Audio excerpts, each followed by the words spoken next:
What's up, guys? Higgins in Japan here with another edition of the Friday video. The Friday video is a video that I make right here in my car on the way home from work on a Friday.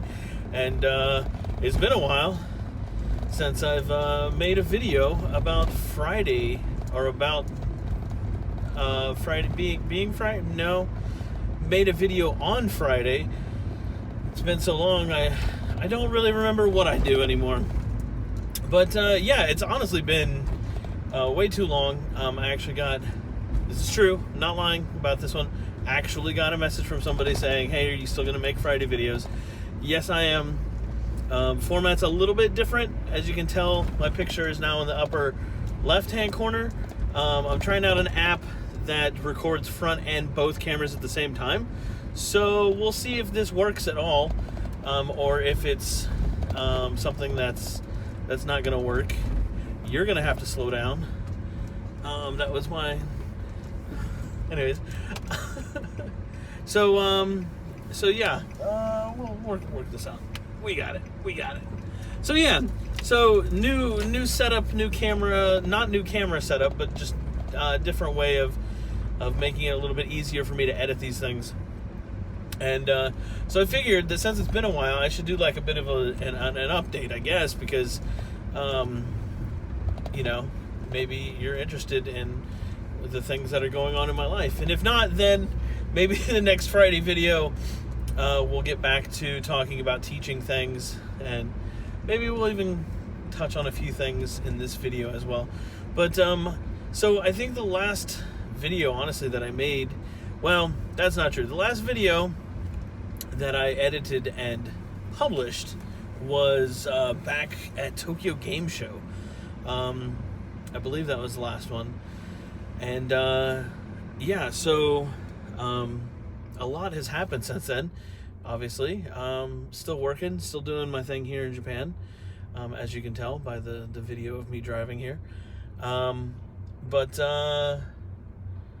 yeah, so went home for Christmas, had a good time, enjoyed my time at home with friends and family, and like that kind of stuff right there is the stuff that annoys the crap out of me in this town. Like, let's just get on that right now. Like, that guy is a terrible driver, and that's like the very tip of the iceberg of stuff that people in this town pull, of like running. Well, they don't really stop at red lights. They just keep going through, which would explain why they kind of sit at green lights forever. That guy's case, he just was probably on his phone and not paying attention, because, you know, that's what people in this town do. They don't seem to actually care about other drivers and other people on the road. The other thing is that, like, people on bicycles in this town are terrible as well. It's like, oh, we want to treat bicyclists as real drivers, but yet they run lights and just like drive wherever they want and ride in the middle of the street. It's like, if you want to play by the same rules, you got to play by the same rules. But yeah, so that's the fun part of driving in Japan. And that was actually one of the videos that I did make, is that somebody over the summer actually asked me what it was like to own a car in Japan. And I think they were asking because maybe they were looking into owning a car themselves. And I mean, to be honest, it's not any different than owning a car, you know, say in America, because that's where I'm from. So I'll use that as an example. It's not that much different. You've got to go through the same type of deal. You've got to go find the car that you want. You know, maybe you pick it out online, or maybe you drive past the dealership and find something.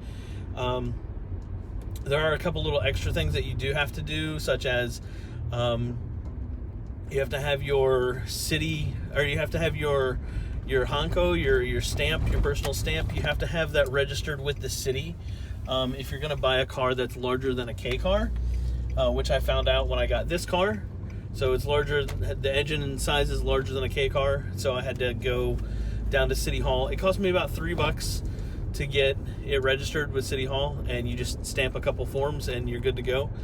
And then you just take that paper back. I might have told this story already when I bought this car, but anyways, So there are a couple little extra things, but I mean, for the most part, it's all the same. You have to have insurance. You have to, pass your driver's test. You have to do all that kind of stuff. Maintenance is the same. You got to keep up on your car and all that good stuff. You do have to every 2 years, you have to go get your car inspected. You have to get the what's it called? Shakai? Something. I forget. You got to have something.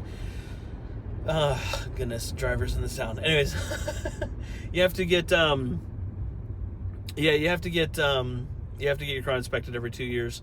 And then if your car is an older car, you will have to pay basically it's just like an old car tax, because your car's not as efficient as everyone else's new car. So just know that going into buying a car. Those are some of the things.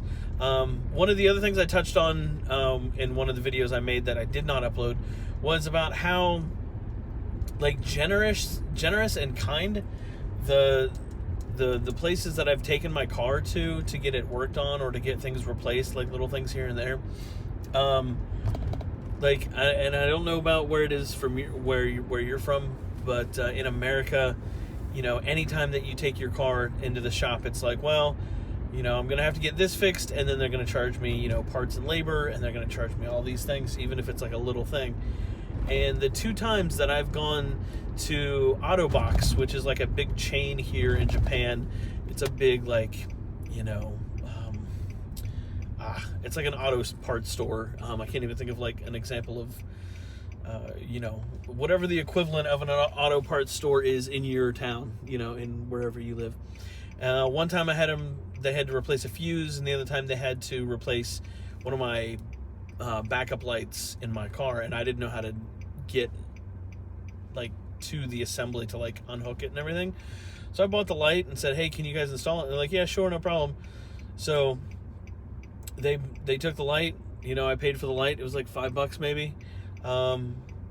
They took my car, they put it on the lift so they could get it eye level, and replace the light, no charge. I was like, okay. Same with the fuse. I bought the fuse, they replaced it, no charge. Which was just really surprising to me, because I feel like anywhere else that you would take your car outside of Japan, maybe they would just straight up charge you. Oh, we gotta charge our $50 an hour labor fees, like they do in the States for everything. And the other thing was, I was replacing the stereo in this car, and I literally just went to a random mechanic that I found on Google, pulled up and said, hey, can you install this for me? I'm having trouble. And the dude dropped what he was doing, looked at my stuff, and went, yeah, I got enough parts, or you got enough parts here, and installed it. Took maybe 45 minutes, and I walk outside and I said, how much do I owe you? And he's like, in Japanese, it was roughly $30. And I went, what? $30? And he's like, is that too much? And I was like, no, $30 for you to just out of nowhere have to install my Panda Butt, for you to install my stereo. I didn't make an appointment. I didn't know who you were. You were doing stuff. Dude dropped everything to install my stupid stereo, right? And charged me $30 for it. And so those kind of things kind of stuck out as wow, all right, I don't know if this would have happened if I wasn't in Japan. So I don't know, maybe they would have. But that's a little bit of an update on some questions that I got from stuff in Japan. And if you have any other questions or comments, head over to facebook.com/Higgins in Japan and let me know, and maybe I can answer them for you, and maybe I can't, but I can at least pretend that I know what I'm talking about. All right, have a good one, guys. Peace.